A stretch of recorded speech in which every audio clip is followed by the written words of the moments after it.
भगवान कैसे हैं? सच्चिदानंद रूपाय।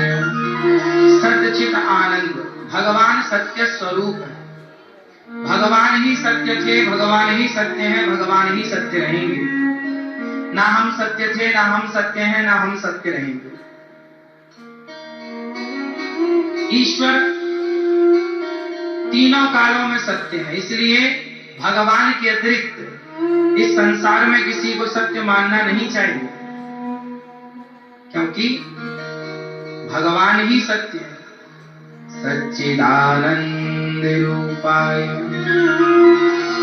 अच्छा ये बताइए, भगवान सच्चे हैं कि झूठे हैं? अच्छा आप सच्चे हैं कि झूठे हैं?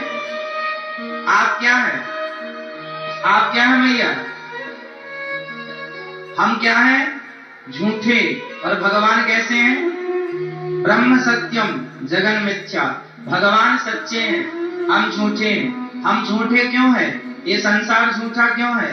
क्योंकि संसार बनता और बिगड़ता रहता है, बनता और बिगड़ता रहता, और जो बनता और बिगड़ता है वो सत्य नहीं होता। जो सत्य होता है वो बिगड़ता ही नहीं। इसलिए भगवान का एक नाम है अजन्मा। क्या नाम है भगवान का?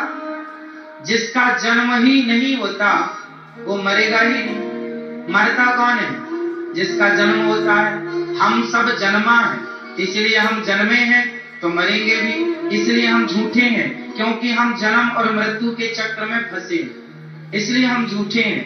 भगवान जन्म और मृत्यु के चक्र से परे हैं, इसलिए वह सच्चे हैं। इसलिए भागवत जी की शुरुआत में श्री व्यास जी महाराज कह रहे हैं कि भगवान ही सत्य, ईश्वर सत्य, भगवान ही सत्य, केवल सत्य ऐसा नहीं, चित स्वरूप।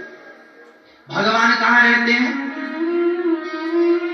मैया, ओ मेरी माँ, भगवान कहाँ रहते हैं? आप बताओ मैया, भगवान कहाँ रहते हैं? कण कण में। मैया पीछे वाली बताएंगी कहाँ? आकाश में। अच्छा पीछे वाली मैया बताएंगी, पेड़ के पास बैठी हैं, बताओ कहाँ रहते हैं भगवान? मैया बताओ भगवान कहाँ रहते हैं? भगवान सब जगह रहते हैं, भगवान सब जगह रहते हैं। यदि प्रश्न ये खड़ा है कि भगवान सब जगह रहते हैं तो फिर दिखते क्यों नहीं? तो उत्तर कि भगवान सब जगह रहते तो हैं, परंतु दही में मक्खन तो है, हाँ या ना? दही में मक्खन तो है, पर मक्खन को पाने के लिए, मक्खन तक पहुंचने के लिए उसका मथना जरूरी है, हाँ या ना? बोलो हाँ या ना? दही में मक्खन है, पर मक्खन तक पहुंचने के लिए उसका मथना जरूरी है। बिना मंथन किए मक्खन तक पहुंचा नहीं जा सकता। उसी प्रकार भगवान तो कण कण में वैसे ही व्याप्त है जैसे दही के कण कण में मक्खन व्याप्त है, परंतु उस मक्खन रूपी परमात्मा तक पहुंचने के लिए भक्ति का मंथन जरूरी है, भक्ति जरूरी है। भक्ति की मथानी से, प्रेम की डोरी से जब कोई मथे अपने विवेक से, तो उसे कण कण में गोविंद का दर्शन हो सकता है। भगवान दिखते हैं या नहीं? प्रश्न है आपसे, उत्तर दीजिए।